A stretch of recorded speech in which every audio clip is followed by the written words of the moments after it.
Still long queues outside Eskom's offices there as residents desperately try to get help with the recoding of their electricity meters ahead of Sunday's deadline.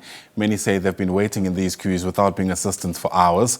Should the meters not be recoded by Sunday, we're told, customers will not be able to top up their electricity.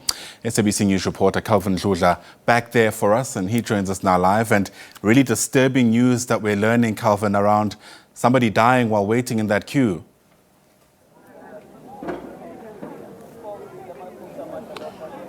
Yes, indeed, tragic news here in Orlando, a communal hall. I can tell you that we have spoken to those who are on those queues telling us that a man just died there waiting to get inside so that he can be able to get help. As SABC News as usual, we will try by all means to go to his family so that we can hear their side of the story. We tried to call the police, Colonel Dimakato Nebule from the South African Police Service, telling us that no, as police they can't comment because there is no criminal case here. A man just fell and passed on. People are saying now they are traumatized about the situation, and they are saying that it's not the first time they hear of such incidents. They are saying that they are traumatized because they don't know now what will happen to them. We spoke to elders, a 70-year-old granny telling us that the situation is very difficult here because they are struggling to get food, they are struggling to get water, but they have to make sure that they get inside here. There are so many people here, so many people, close to 1,000, and they are saying that they've been here from as far as early as 3 a.m. today. So the situation is that now the queue is moving, but at a snail pace, because we managed as SABC News to get inside that hall. We can see there are very few officials that are helping here. We heard though that Dr. Khosienso Ramahopa, the electricity minister, will visit this place and also visit the family of the deceased. So we are camping here waiting for him just to hear, because now the situation is becoming worse. If now we can report about the news of the sad passing of an individual trying to access services from the power utility in a democratic South Africa. For now, let me say back to you in studio, but I can assure our viewers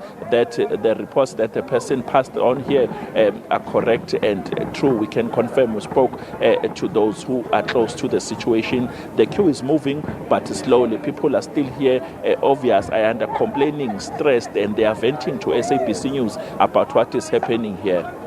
Calvin, before we move on, this is quite the development. What else are you able to tell us about what you've been able to ascertain about this individual? It sounds like a male person, given the pronouns you've been using during our crossing. What happened?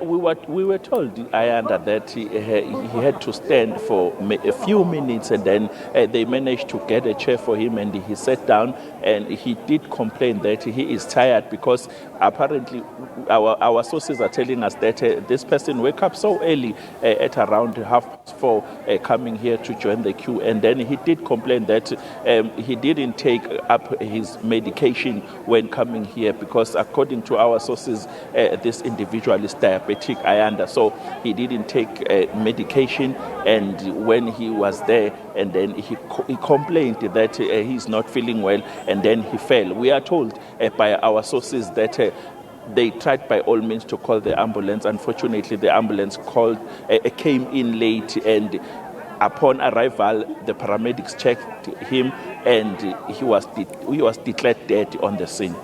Sure, really disturbing indeed. Certainly breaking news there that we're learning of one person dying while waiting in those snaking queues there in Soweto. Dludla, for now, thanks very much indeed. We'll hopefully get a better sense of who this person was and the circumstances surrounding this tragic development. If you've just joined us, of course, we've been watching for a few days now. Many people, many of whom are elderly, by the way, in Soweto, who've been queuing there at the Zola customer hub who've been seeking assistance with the recoding of their electricity meters. And as is the case when you have snaking queues with little shelter in the sweltering sun of elderly people, some of their underlying conditions come to the surface, and in this case it seems it becomes too difficult for their bodies to handle. Once again, more details around that major development throughout the course of the day. That's our lot for you here on The Agenda, the day's top stories as the news continues.